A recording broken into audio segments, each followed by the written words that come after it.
अस्सलाम वालेकुम। This is Tufail Hasan. In fact last week मैं साउथ कोरिया पहुंच गया हूँ। तो सोचा कि हमारे जितने बहन भाई हैं उधर पाकिस्तान से अभी रिसेंटली फ़र्स्ट टाइम आ रहे होंगे मार्च सेशन के लिए, और इस पेंडेमिक सिचुएशन में काफ़ी इश्यूज फेस करने पड़ेंगे। तो जो मेरा अपना एक्सपीरियंस था, उस एक्सपीरियंस के बेस्ड पे कोई मैंने कुछ चीज़ें, कुछ सजेशंस हैं, कुछ रिकमेंडेशंस हैं। उसमें कंटेंट इस प्रेजेंटेशन की ये होगी कि पाकिस्तान आने से पहले कौन कौन सी चीज़ों का ख्याल रखा जाए उधर से निकलने से पहले, फिर ट्रैवलिंग के दौरान कौन कौन सी चीज़ें इंपॉर्टेंट हैं, और यहाँ पहुँचने के बाद। ये प्योरली मेरे अपने एक्सपीरियंस के बेस पे हैं। मे भी कुछ चीज़ें जो है ना, कोई एग्री न भी कर रहा हूँ। बहरहाल जो मुझे अच्छा लगा और जो मुझे चीज़ें लगी, परसीव की, आगे लोगों को बताने के लिए शायद उसमें ये आसानियाँ पैदा करे, तो इस वजह से ये मैं रिकॉर्ड कर रहा हूँ प्रेजेंटेशन। सबसे पहले पाकिस्तान में रहते हुए जो चीज़ें हम करते होते हैं, मतलब पाकिस्तान छोड़ने से पहले, सबसे पहले टिकट की बुकिंग है। ये स्टूडेंट के लिए तो मस्ट ये करना चाहिए कि वो 10% डिस्काउंट पे जाना चाहिए उसे। एमरेट्स और कतर एयरवेज़ दोनों जो है ना 10% डिस्काउंट देते हैं, और साथ में 10 kg एक्स्ट्रा वेट भी अलाउ करते हैं। और दूसरी चीज़ ये कि फ़्लाइट को बुक करते वक्त इस चीज़ का जो है ना ख्याल रखा जाए कि जो है ना फ़्लाइट उसकी जो है सियोल किस टाइम पहुंचेगी। ये आइडिया ये होगा कि वो दिन के टाइम पहुंचे, क्योंकि आगे जो डेस्टिनेशन पे जाना आसान होता है। और एक और चीज़ कि अगर ड्यूरिंग जो बुकिंग के दौरान एक प्रेफरेंस दी जाती है कि कहाँ कौन सी सीट चाहिए, तो उधर एक विंडो वाली सीट है, उसको प्रेफरेंस दी जाए। इसकी रीज़न मैं बाद में बताऊंगा कि क्यों। अच्छा, दूसरी चीज़ ये है कि जितने भी हमारे डॉक्यूमेंट्स हैं, visa, ticket, PCR, admission documents, इन सब के दो दो कम से कम जो है ना वो रखे जाएँ, फ़ोटो कॉपीज़ अपने पास रखें, ताकि कहीं भी ज़रूरत पड़े तो वो दे दे सकें। ठीक है। न, बाकी साउथ कोरिया में जिस सिटी में जाना हो उस सिटी का टेम्परेचर चेक करें, और उसके हिसाब से कोई एक दो जोड़े गर्म कपड़े उठाएं। और स्पेशली मैं रिकमेंड करूँगा कि पोलिएस्टर का कोट जो बड़ा होता है, पोलिएस्टर वाला, वो बहुत ज़्यादा इफेक्ट होता है स्पेशली इस मौसम में। बहरहाल एक महीने तक मौसम नॉर्मल भी हो जाएगा। इसके अलावा मोस्ट इम्पॉर्टेंट चीज़ कि मास्क बहुत अच्छे वाला एक लेना चाहिए, N95। अगर ये नहीं भी मिले तो कोई बहुत अच्छा वाला मास्क एक लेना चाहिए, और जो है ना उसके साथ अच्छी क्वालिटी का सैनिटाइज़र लेना चाहिए, और सैनिटाइज़र को फ्रीक्वेंटली यूज़ करना चाहिए, मास्क को बिल्कुल नहीं उतारना चाहिए। अ, इसके अलावा मैं रिकमेंड ये करूँगा कि आने से निकलने से पहले कुछ दिन पहले आप लोग जो ग्रुप बना हुआ है क्वारंटाइन और फ्लाइट का, उस पर कंफर्म करें कि कोई और उसी फ़्लाइट में जा रहा है कि नहीं जा रहा है। ये बहुत ज़्यादा आसानी होगी। एक बंदा भी साथ हो तो कोई टेंशन नहीं रहती, क्योंकि डेफिनेटली दुबई में और कतर में भी कोई 15 से 17 घंटे की स्टे नॉर्मली होती है, तो उसमें भी कोई इशू नहीं होता। कोई इधर उधर जाना हो, कहीं वॉशरूम या किसी और जगह, तो कोई एक बंदा वो बैग्स वगैरह की टेंशन नहीं होती। एक चीज़ मैं और रिकमेंड करूँगा, क्वारंटाइन का एड्रेस कोरियन में और इंग्लिश में, और जो फ़ोन नंबर जिस पे क्वारंटाइन की कंफर्मेशन करनी हो सियोल एयरपोर्ट से, वो एक पेज पे 5-6 जो है ना पेस्ट करके उसका प्रिंट लिया जाए। ये आगे मैं फॉर्मेट दिखाऊंगा भी कि जिस तरह से एक रिकमेंडेड है। तो ये करना ताकि इजी रहे। आपने टैक्सी वाले को देना है, आपने बस वाले को देना है, आपने एयरपोर्ट पे देना है, कहीं भी दिखाना है, या जो है ना आपने फ़्लाइट के दौरान कुछ फॉर्म्स मिलते हैं वो लिखने हैं, ताकि वो आप एक छोटा सा पीस निकाल के उससे आप लेके, या किसी को अगर पूरा पीस देना भी हो तो 5-6 आपके पास होंगे। आ, इसके अलावा कुछ लोगों को इश्यूज फेस करने पड़े, उस बेस पे ये मैं कह रहा हूँ कि आने से पहले जो है ना ये कंफर्म करें कि जो क्वारंटाइन रूम है उधर कोई कंबल वगैरह, रज़ाई वगैरह है या नहीं है। और दूसरी मोस्ट इम्पॉर्टेंट चीज़ कि इधर हर जगह पे तकरीबन ये फ्लोर हीटर्स हैं, और जो है ना पानी के वो हैं, पानी गर्म करने का जो सिस्टम है, इसके बारे में कंफर्म करें, इनको सीखें कि ये कैसे चलाते हैं, क्योंकि ये सारी चीज़ें इधर कुरियर में लिखी होती हैं, हमें समझ नहीं आ रही होती। तो ये बहुत इंपॉर्टेंट है कि कंफर्म करें कि ये चल रहा है प्रॉपर्ली, वर्किंग में है या नहीं है। इसके अलावा कुछ ड्राई फ्रूट्स क्वारंटाइन के लिए भी उठाने चाहिए। और इम्पोर्टेंटली कि आप मनी जो है ना वो ट्रांसफ़र करें उधर से ही, किसी वेस्टर्न यूनियन से, या बहुत सारी एक्सचेंज वाले हैं, AA एक्सचेंज और काफ़ी सारी हैं, उससे एक मुनासिब रेट पे मिल जाते हैं। एयरपोर्ट से बिल्कुल भी नहीं करने, बहुत ज़्यादा महंगे हैं। आगे सबसे पहले मैं जो क्वारंटाइन एड्रेस की बात कर रहा था, वो इस तरह मैंने जो किया था वो इस तरह से ना, ये दोनों में लिख के, कोरियन में, इंग्लिश में, और नीचे नंबर, ये एक ही पेज पे 5-6 दफ़ा पेस्ट किया था, और देन एक प्रिंट ले लिया था, एक दो पीसेस ये काट लिए थे अपने जेब में रख के कि कहीं भी ये दिखानी हो तो किसी को देने भी हो तो कोई इशू नहीं है, आसानी रहेगी। इसके बाद क्यों ये जहाज़ की सीटिंग प्लान है, ये क्यों अंडरस्टैंड करना ज़रूरी है। इसमें देखो, नॉर्मली ये इसकी एंट्रेंस और एग्ज़िट है। ये ये ये पहला वाला जो दिखाई दे रहा है कर्सर, अब ये बिज़नेस क्लास के लिए है, और ये बाकी सारा जो है ना ये इकोनॉमी क्लास है। इसमें देखो ये अंडरस्टैंड करना इसलिए ज़रूरी है कि अगर आपको नॉर्मली चेक इन फ़्लाइट से 48 आवर्स पहले आपके लिए चेक इन का ऑनलाइन ऑप्शन देते हैं, उसमें सीट सिलेक्शन का भी ऑप्शन होता है। हमेशा ये कोशिश किया करें कि एक तो मैंने पहले कहा था कि विंडो वाली सीट लें, उसकी रीज़न भी मैं बताता हूँ अगली स्लाइड पे। लेकिन दूसरी ये है कि अगर आप ये इस तरह की सीट्स लेंगे ना जो करीब करीब हो एग्ज़िट के, तो ये आपको मतलब बैठने में भी टाइम कम लगेगा, और फिर स्पेशली जब आप एयरपोर्ट पे उतरेंगे तो भी टाइम कम लगेगा, और बाकी लोगों से पहले पहले आप जो है ना इमिग्रेशन वालों के पास जा सकते हैं, आपका टाइम कम लगेगा। तो इसलिए ये कोशिश करें कि जो आगे आगे सीट्स हों, ए बी सी इस तरह की जो है ना ये कॉलम्स होते हैं, और ये रोज़ हैं 8 9 से लेकर ये 39, इस तरह हर जो है ना फ़्लाइट की डिफरेंट होगी इस तरह की। लेकिन कोशिश करें कि करीब करीब जो रो है उसमें एडजस्ट हों आप। और दूसरी जो मेन रिकमेंडेड चीज़ है कि वो खिड़की विंडो साइड पे हो। आगे ये जो है ना ओवरऑल एक इस तरह का होता है।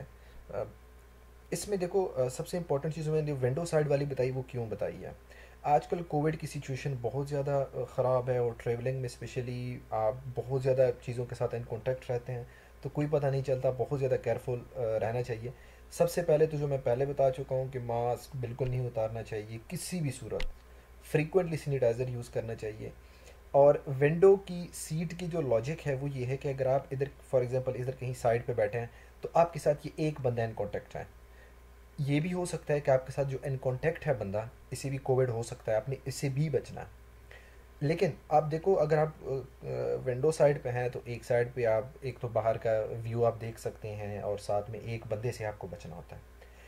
अगर दूसरी साइड पे अगर आप कहीं दरमियान में कहीं बैठे हैं, या इधर जो रास्ता होता है जहाँ बहुत सारे लोग गुजर रहे होते हैं, आप इधर हैं, तो आपके चांसेस ऑलमोस्ट 2 to 3 टाइम्स बढ़ जाएंगे कि आपको कोविड लगने के।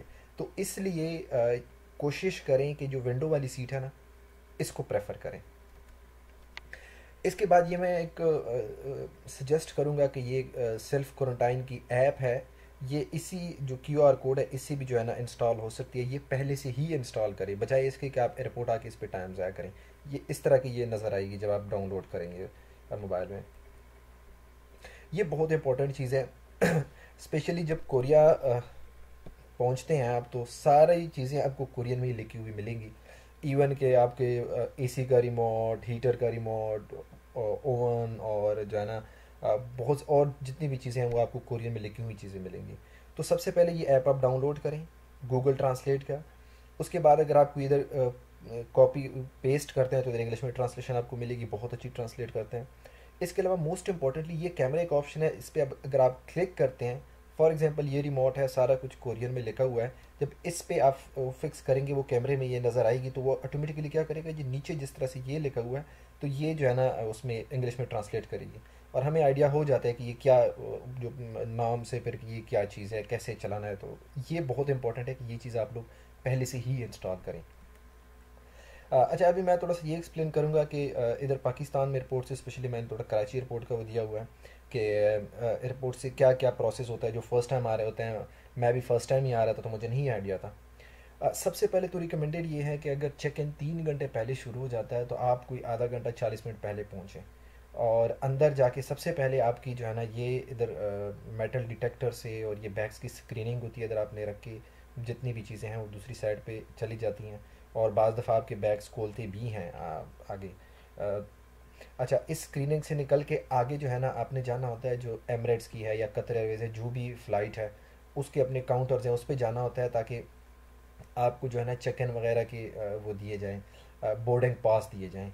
तो उधर के लिए मैं ये पहले जाने का इसलिए कह रहा हूँ कि अगर आप पहले पहुँचे होंगे तो डेफिनेटली क्या होगा कि इधर बैग स्क्रीनिंग के बाद आप डायरेक्टली लाइन के बिल्कुल टॉप पे होंगे, और जल्दी जल्दी आप जो है ना अपने बैग्स का आपका वज़न और बाकी जो बोर्डिंग पास वगैरह है वो आपको मिल जाएंगे, टाइम कम लगेगा। जितना आप लेट जाएंगे लोग ज़्यादा होते जाएंगे और आपको इतना ज़्यादा ही वेट करना पड़ेगा अपने बैग्स और सारी चीज़ों के साथ।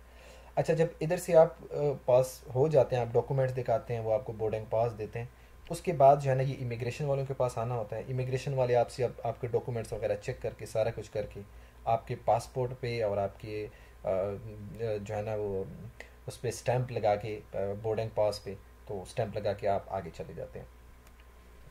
अच्छा, ये डायरेक्टली या हमने नॉर्मली कनेक्टिंग फ़्लाइट्स होती हैं, हमें आगे दुबई या दोहा जाना होता है। मैं मेरा दुबई की एक्सपीरियंस है तो इसलिए ये मैंने इधर पिक्चर लगाई हुई है।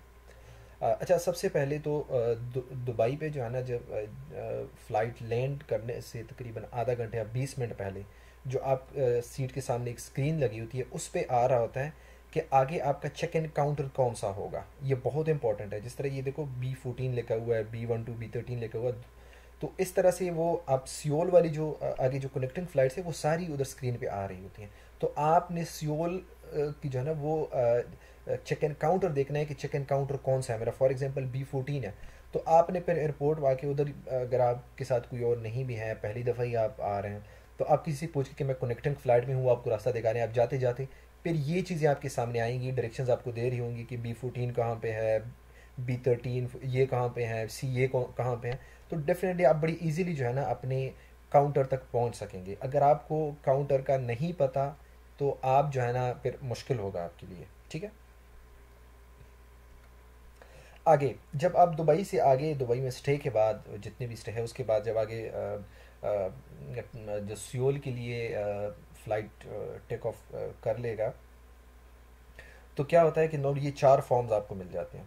ये चार फॉर्म्स आपने फिल करने होते हैं, ठीक है। ये आप देख ले, इसमें जो इन्फॉर्मेशन वगैरह हैं कोई नॉर्मली वही एड्रेस वगैरह, आपका नाम, वो चीज़ें, क्वारंटाइन के डिक्लेरेशन वगैरह होती हैं, ये चीज़ें होती हैं। इसके बाद इम्पोर्टेंटली जब आप सियोल के एयरपोर्ट पे उतरते हैं, सबसे पहले जो रिकमेंडेड है कि आपने ऑलरेडी मैं आपको बता चुका हूँ पहले, आप लोगों ने वो इंस्टॉल करना है। और जो मैंने अभी आप लोगों को शायद समझ आ जाए कि फ़्लाइट की जो मैंने सीटिंग का प्लान बताया था कि जब आगे हो उसको फ़ायदा क्या होता है। जब आप आगे हैं तो आप जल्दी जल्दी फ़्लाइट से बाहर निकल सकते हैं। जितना आप पीछे होंगे, आपसे आगे वाले जब तक निकले नहीं होंगे आप नहीं निकल सकते। तो क्या होगा कि डेफिनेटली आपका, अगर आप जितने आगे हैं आपका टाइम बचत होगा, आप उधर से निकलेंगे डायरेक्टली। आपने इधर जो बैक साइड पे एक स्टैंडीज लगी हुई हैं कि ऐप इंस्टॉल करें, ये करें, लोग बहुत टाइम वेस्ट कर देते हैं उस पर। आप बिल्कुल एक मिनट भी ज़ाया नहीं करना, डायरेक्टली जल्दी जल्दी से आके इधर टेम्परेचर चेक पे आना है। ये जो स्टेप वन है, टेम्परेचर आपका चेक करेंगे और आपसे जो पीसीआर टेस्ट है आपका ओरिजिनल इधर से पाकिस्तान से जो लेके जाते हैं वो आपसे ले लेंगे और एक जो है ना एक रिसिप्ट आपको दे देंगे कि इसने जो है ना ये जमा करा दिया, ठीक है। स्टेप टू पे आगे आपको जाना होता है। आपको वो ऐप इंस्टॉल करवाते हैं आपसे। आपने ऑलरेडी ऐप जो है इंस्टॉल की होगी, होगा ये कि कुछ इन्फॉर्मेशन वगैरह उसमें पुट करनी होती है, वो आपको जो उधर ऑफिसर होता है वो आपको बता देता है। इस चीज़ की टेंशन नहीं होती। तीसरी चीज़ ये होती है कि स्टेप 3 पे इस ऐप के इंस्टॉल करने के बाद कुछ इन्फॉर्मेशन पुट करने के बाद तीसरे स्टेज पे आपका जो क्वारंटाइन एड्रेस है, एक काउंटर पे आपने जाना होता है, बड़ी लंबी लाइन होती है। इसलिए मैं कह रहा हूँ कि अगर जितनी जल्दी निकलेंगे, टाइम वेस्ट नहीं करेंगे, तो आप लाइन के टॉप वंस में होंगे और आपका जल्दी जल्दी ये सारा काम हो जाएगा, ठीक है। तो इधर आपसे एड्रेस वगैरह कंफर्म करते हैं और आपने जो फ़ोन नंबर लिखा है कोरियन का उसे कॉल करते हैं वो कि ये बंदा उधर स्टे करेगा, क्वारंटाइन करेगा, ये ठीक है। अगर वो कहते हैं तो इट्स ओके, तो ये क्या करते हैं आपका वो एड्रेस वगैरह इस ऐप में पुट कर देते हैं ताकि इसके थ्रू आपको ट्रैक कर सके। इसके बाद आपको आगे जाना होता है इमिग्रेशन के काउंटर्स पे। और इमिग्रेशन के दो काउंटर्स होते हैं। एक पहले एक पे जाना होता है, कुछ फॉर्म्स वगैरह वो देते हैं, फिर दूसरे पे जाना होता है। और इस तरह इसके बाद फिर आपने जो है ना वो आगे बैग्स अपने कलेक्ट करने होते हैं और बैग्स की स्क्रीनिंग के बाद आप एयरपोर्ट से बाहर निकलते हैं। अच्छा, ये सियोल एयरपोर्ट के बाहर जब आते हैं तो ये बहुत इंपॉर्टेंट है। दिन के टाइम का जो मैंने पहले कहा हुआ था कि दिन के टाइम कोशिश करें कि दिन के टाइम आप लोगों की उधर अराइवल हो सियोल। वो इसलिए कहा था कि KTX और ये बसेस जो नॉर्मली होती हैं इनकी अपनी टाइमिंग होती है। अगर आप लेट टाइम पहुंचते हैं तो आपको बस भी अवेलेबल नहीं होगी और KTX भी अवेलेबल नहीं होगी, ठीक है।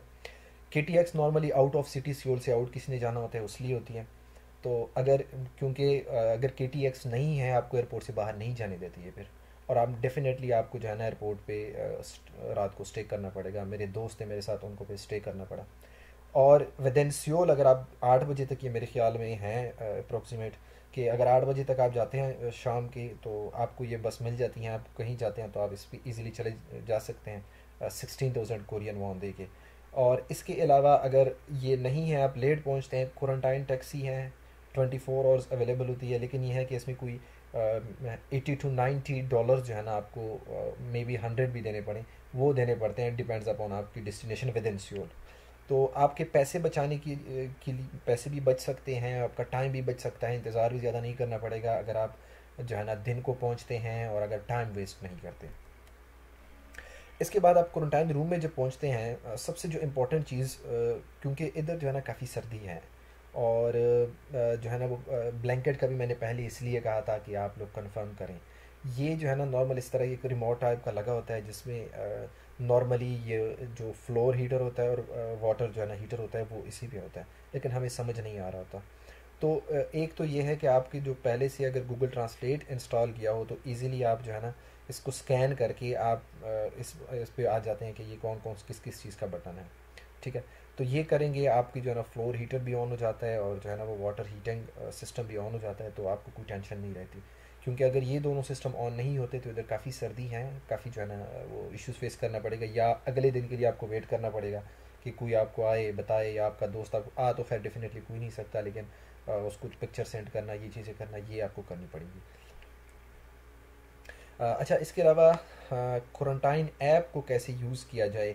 नॉर्मली जो है ना क्वारंटाइन ऐप जब वो सारा कुछ इंस्टॉल कर लेते हैं तो इस तरह का इंटरफेस आ रहा होता है। ठीक है, इसमें सबसे पहले आप जो है ना सेल्फ डायग्नोस, नॉर्मली आपने दिन में 2 दफ़ा अपनी हेल्थ कंडीशन जो है ना इस पर पुट करनी होती है। वो कैसे पुट कर सकते हैं, जो इधर ये सेल्फ डायग्नोस लिखा हुआ है, इस पर जब आप क्लिक करेंगे तो आपके सामने ये वाला इंटरफेस आ जाएगा। ठीक है, इधर आपको फीवर है या नहीं है, ये डिग्री लिखी हुई है। ठीक है, ये आपने नो करना है, जैसे भी है कंडीशन आपकी। टेम्परेचर आपने लिखना है, ये चीज़ें आपने लिखनी है, एक दो और नीचे हैं। जब वो लिख के आप एंड पे क्लिक करेंगे तो ये ऑटोमेटिकली आपके सिस्टम में अपडेट हो जाएगा आपकी ऐप में, और उधर जो आपका क्वारंटाइन ऑफिसर होता है उसको ये पहुंच जाता है कि ये बंदा जो है ना पुट कर रही चीज़ें। ठीक है, दूसरी चीज़, आप ये जो डायग्नोसिस लिस्ट है, फॉर एग्जांपल आपने 1 हफ़्ता किया हुआ है, तो जैसे ही आप इस पर क्लिक करेंगे तो पूरा का पूरा आपका रिकॉर्ड आ रहा होता है कि कौन से दिन। फॉर एग्जांपल देखो, अभी मैंने 27 को जो है ना 2 दफ़ा किया हुआ है, टाइम भी आ रहा है कि इस टाइम मैंने अपना पुट किया हुआ है। दूसरी चीज़ ये कि अगर आप दिन में 2 दफ़ा नहीं करते या बिल्कुल भी नहीं करते, ये वाला जो ब्लू आ रहा है ये रेड आ रहा होगा, ये इस तरह फिर ब्लू नहीं आएगा। और ये आपको क्वारंटाइन ऑफिसर भी आपको वो करेगा मोस्टली काको के थ्रू कि आप क्यों नहीं कर रहे। ठीक है। अच्छा, एक इम्पॉर्टेंट चीज़ ये कि काफ़ी सारे लोगों को थर्मोमीटर मिल जाता है हेल्थ जो ऑफिसर है क्वारंटाइन ऑफिसर उसकी तरफ से। अगर नहीं भी मिलता, तो मेरी दफ़ा मुझे नहीं मिला था, मैंने क्वारंटाइन ऑफिसर से कांटेक्ट किया कि मैं कैसे अपनी टेम्परेचर चेक करूं। तो उसने मुझे कहा कि अगर आपको टेम्परेचर नहीं है तो आप सिंपली 36.5 लिख के डेली वो करते रहें, मतलब इस तरह प्रोसीड करते रहें। तो अभी मेरे पास कोई थर्मोमीटर नहीं है, मेरा 1 हफ़्ता इधर पूरा हो गया, लेकिन मैं स्टिल 36.5, 36.6, 36.4 ये लिख के इस तरह की अपनी रिकॉर्ड आगे अपडेट कर रहा हूँ।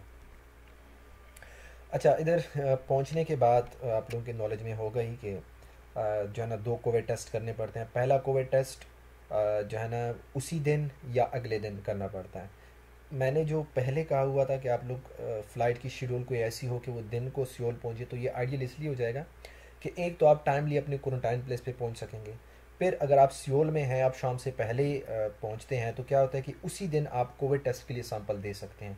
आप बस पे जहाँ जहाँ तक आते हैं उधर से आपको जो प्लेस है, हेल्थ सेंटर है, उधर जाके आपको सैंपल देना पड़ेगा, अगले दिन आपको दोबारा जहमत नहीं करनी पड़ेगी। ठीक है, ये उसी दिन का ऑप्शन होता है। हाँ, अगर अगले दिन तक बात पहुंचती है तो अगले दिन ऑप्शंस मेरे केस में ये था कि जब हमने कांटेक्ट किया, मैंने अपने दोस्त के थ्रू किया क्योंकि मेरे पास नंबर नहीं था। मैं व्हाट्सएप के थ्रू दोस्त से कांटेक्ट कर रहा था, और मेरे दोस्त ने आगे जो कांटेक्ट किया, तो उन्होंने 3 ऑप्शन दे दिए कि या तो ये साइकिल पे भी आ सकता है, पैदल भी आ सकता है, और जो है ना या क्वारंटाइन टैक्सी पे आ सकता है।